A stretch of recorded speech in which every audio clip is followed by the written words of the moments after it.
உங்க வீட்ல யாரெல்லாம் இருக்காங்க? எனக்கு யாருமே இல்லைங்க. ஆ. அப்பா அம்மாலாம் கிடையாது. 3 வயசுல இறந்துட்டாங்க. ம்.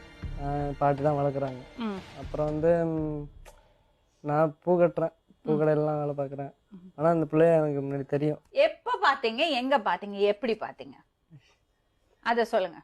பூ கொடுக்கவெல்லாம் தெரியுங்க. எங்க பார்த்துருக்கேன். பூ கொடுத்தீங்க? பூக்கடையிலலாம் பார்த்துருக்கேன். பூக்கடையில எதுக்கு அவ வந்தா? எல்லாம் தெரியும் மேடம். வந்திருக்காம எப்படி தெரியும்?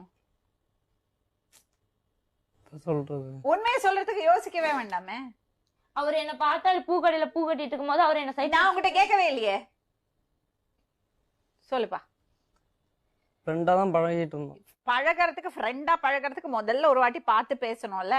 அது எப்படி? பேசியிருக்கேன் மேடம். எப்படி எப்படின்னு கேட்டீங்கன்னா எப்படி இப்ப நீங்க சொல்வதெல்லாம் உண்மைக்கு வந்தீங்க, அதனால நான் உங்களை பார்த்தேன். கரெக்டா? பேசிட்டு இருக்கோம். பேசிட்டு இருக்கோம். அதே மாதிரி நீங்க எப்படி அவங்கள முதல்ல பாத்தீங்க? நான் பார்த்தேன். இந்த புள்ள அழுதுட்டுலாம் இருந்தது. எங்க பாத்தீங்க? சிங்காநல்லூர்ல. சிங்காநல்லூர் இப்ப கிணத்து கடவு போச்சு. சிங்காநல்லூர் எங்கேயோ இருக்கு, பூக்கடை எங்கேயோ இருக்கு. சிங்காநல்லூர்ல எதுக்கு பாத்தீங்க? சிங்காநல்லூர் தான் ஒன்னா 2 பேரும் மறுபடியும் சந்திச்சுக்கிட்டோம். முதல்ல சந்திச்சதுங்க சிங்காநல்லூர். எதுக்கு அங்க போனீங்க? நான் ஊருக்கு கிளம்பிட்டு இருக்கோம்ல. யாரு ஊருக்கு கிளம்பி? என் ஊருக்கு. அங்க பஸ் ஸ்டாண்ட்ல பாத்தீங்களா? அத சொல்லுங்க.